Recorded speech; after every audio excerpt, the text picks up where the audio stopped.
You're in the rant hole where I rant about whatever my $15 a month plus patrons want me to rant about. You can get one of these if you become one of those.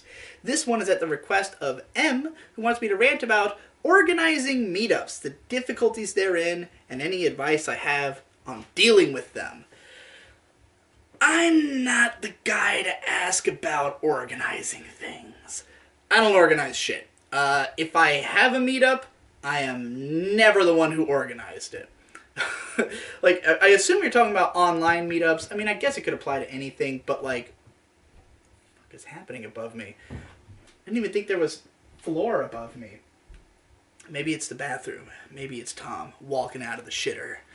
Anyway, you know, if there's going to be a big meetup, generally, I won't show up unless there's a plan. I'm not usually the guy making the plan. So my first piece of advice is have friends who make plans. Know people who will actually set things in motion. Now, here's some advice. One, I can give you these because I've obviously been to a lot of meetups. I haven't really been a part of organizing them per se as much as observing the organization of them. The biggest thing is communication. Communicate as much as possible. Anything that's going on that could affect the meetup, let people know. You need to know, how is everybody getting there?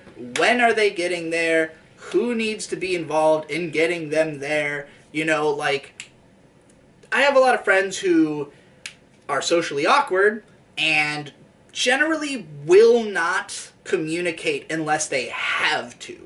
Unless they've, like, gotten lost or are late. But I personally value when someone just texts me something like, on my way.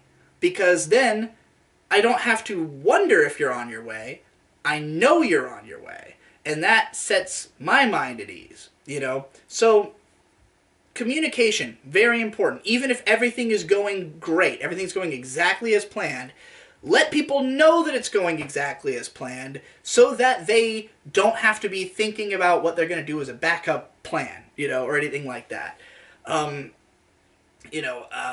than that, it's really just a matter of, like, picking a date and time and place. Like, if you're going to meet up with a bunch of your friends online, you just got to be like, why are we meeting up?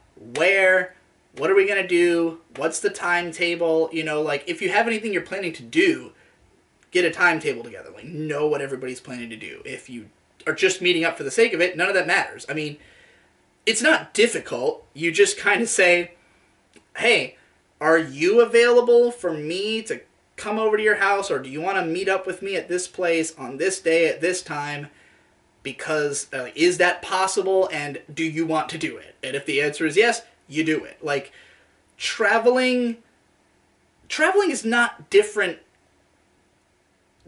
by distance. Like, it's the same. It's the same experience. It's just longer. It's like, if I'm going to fly somewhere, I generally would prefer to have a more organized plan because it's going to be an expensive trip and a longer trip that takes me out of my home and my comfort zone to go do something. But it's still the same thing as just going to the store. You know, you're just traveling a greater distance and paying more money to do it, and having to organize more things in order to make it happen.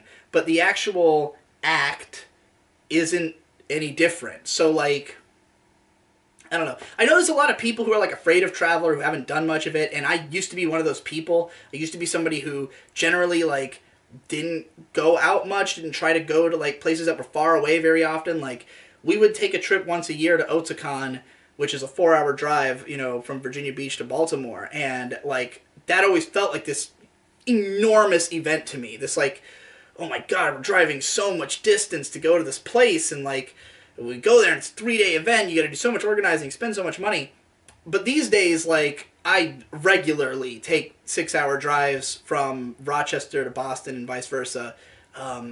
So, like, that part of it, the idea of, like, oh, it's a longer drive or a longer travel, so it's different. It's really not. It's just like, I can just hop in the car and drive for 6 hours, you know, at this point. Like, I don't have to prepare. It's just like, hey, call May's dad, hey, we're coming over for Christmas. And then that morning, I wake up, get some snacks in the car, drive for 6 hours. I don't know what I'm ranting about anymore.